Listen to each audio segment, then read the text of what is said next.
साहब, डीसी साहब और एसएसपी साहब तंग आ जाएंगे हर दफे मुझको एयरपोर्ट पे रिसीव करते। जबरदस्त, आपको तो फौज में होना चाहिए। अरे पिछले 4 दिन में ये तीसरी दफे मैं आ रहा हूँ, गया बहुत गया। अब मैं समझता हूँ कुछ दिन नहीं आना चाहिए। बहुत धन्यवाद, बहुत जबरदस्त, आपको तो फौज में होना चाहिए। अरे धन्यवाद।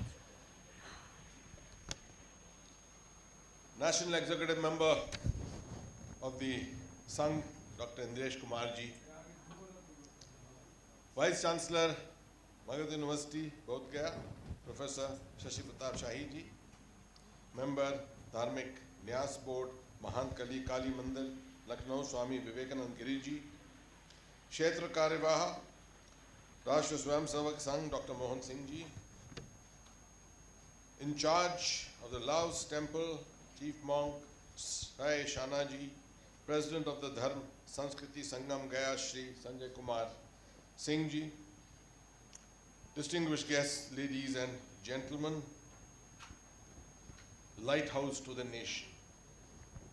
बहुत ज़बरदस्त टर्मिनोलॉजी अभी इंद्रेश जी ने जो है उसको प्रकट किया है। Light house to the nation and light house society के लिए मैं समझ सकता हूँ। मैं उस जगह पर खड़ा हूँ इस वक्त जो असलियत में विच हैज़ द कैपेबिलिटी और पोटेंशियल एक लाइट हाउस बनने का,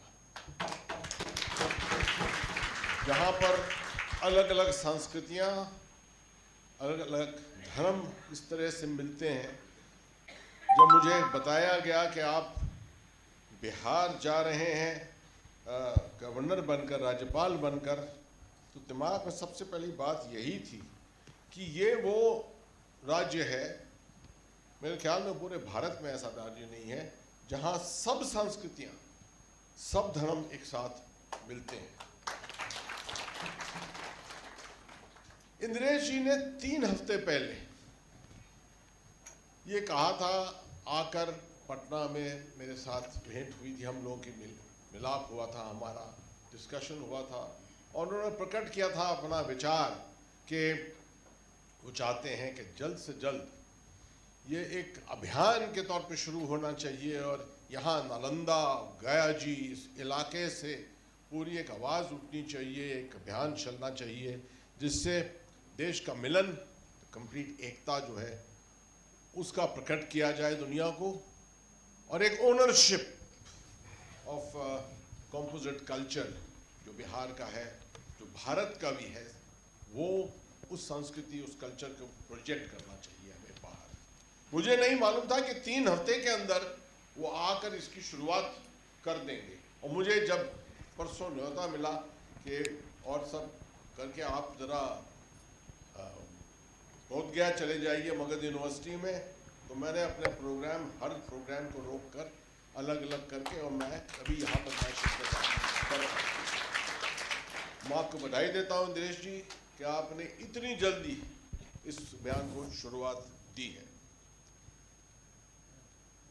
शायद आपको अचंभा हो सुनकर कि मैं अपने आप को क्या समझता हूँ। मैं पैदा हुआ एक मुसलमान, मैं बड़ा हुआ, तालीम मुझे मिली ईसाई, रेजिमेंट जब मैं आर्मी के अंदर कमीशन हुआ तो प्योर हिंदू, मित्र मेरे दुनिया के, मेरे माता पिता के भी सब बड़े मित्र जो थे वो सब सिख धर्म के, और इरादे मेरे दिमाग में सब बहुत, ये मेरा विचार है, दिस इज माय पर्सनैलिटी। मैं अपने आप को एक भारतवासी इस तरह से समझता हूं कि हर धर्म से मेरा कुछ ना कुछ लगाव है। ये आप सोचकर चंबा शायद हो कि मैं भगवान विष्णु का भक्त हूं। क्यों हो, ये भी सुनना चाहिए क्यों। मैं किस रेजिमेंट से आता हूं, सबसे धार्मिक रेजिमेंट जो है पूरे भारत की फौज में, उत्तराखंड की गढ़वाल राइफल्स, उस रेजिमेंट का मैं हिस्सा हूं।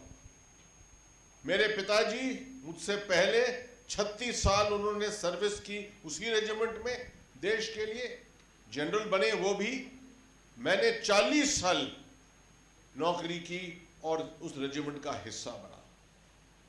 हर साल जब मैं सीनियर मोस्ट रेजिमेंटल ऑफिसर बन गया था, हर साल बद्रीनाथ जाता था, चढ़ावा करता था, घंटी लगाता था वहां पर, हर साल एक नई घंटी, उसको बजाता था, उसकी रिकॉर्डिंग करता था और उसको भेजता था अपने रेजिमेंट के अंदर। जब हर जवान हमारा लाइन ऑफ कंट्रोल या लाइन ऑफ एक्चुअल कंट्रोल पे जो खड़ा है वो उस घंटी की आवाज को सुनता है, तो आप समझ सकते हो कि उसके दिल में और उसके मन में क्या होता है। उसको मालूम है कि ये साल अच्छा गुजरेगा, मेरे साथ, मेरी रेजिमेंट, मेरी यूनिट के साथ कोई गलत काम नहीं होगा। ये मान्यता देते हैं हम भगवान विष्णु को। हमारी वॉर क्राई, आपको मालूम होना चाहिए कि हर भारत की फौज में हर रेजिमेंट के अंदर एक वॉर क्राई होती है। वॉर क्राई मेरी रेजिमेंट गढ़वाल राइफल्स उत्तराखंड की वॉर क्राई है, बोल बद्री विशाल लाल की जय। कौन है Badri Vishal? Badri Vishal is a personification of lord Vishnu. ये बहुत कम लोग जानते हैं। The personification of lord Vishnu.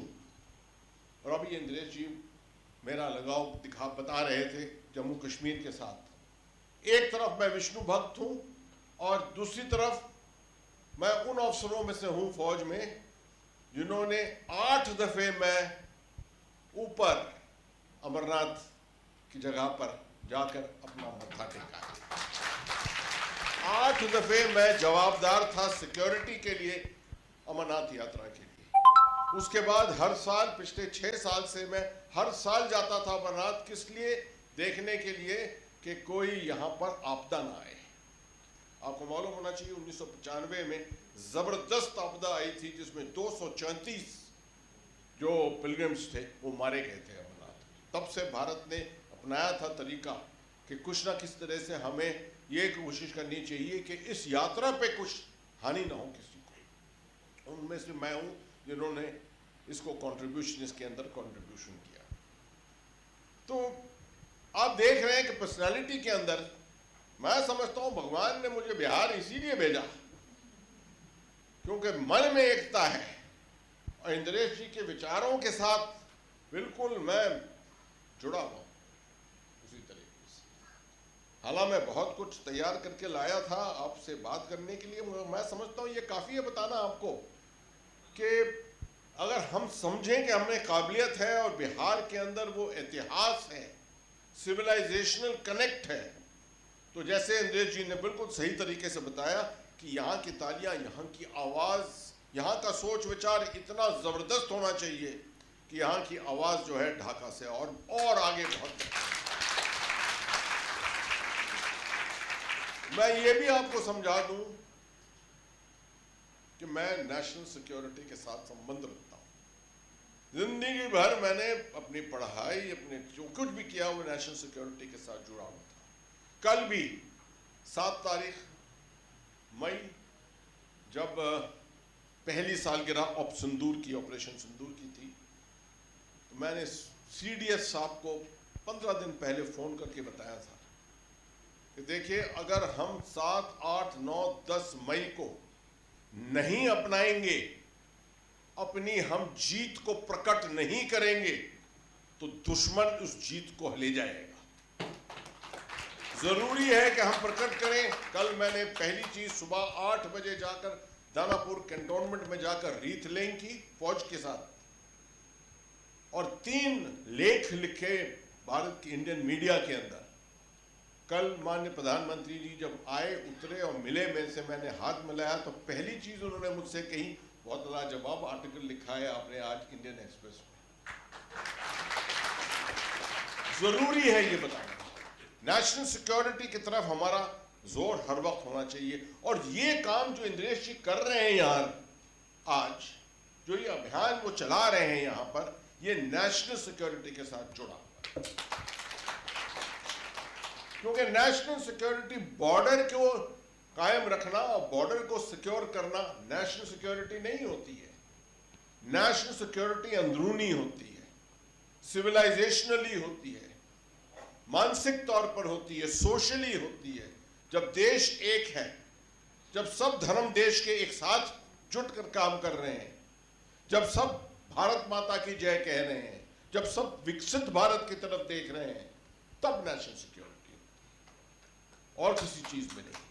और मैं समझता हूं कि नालंदा, गया जी, बोध गया, ये पूरा कॉरिडोर जो है, ये एक सिंबल है जो सिंबलाइज करता है भारतीयता को, और कोई दुनिया की पार नहीं होनी चाहिए जो इसकी ओनरशिप कायम करे।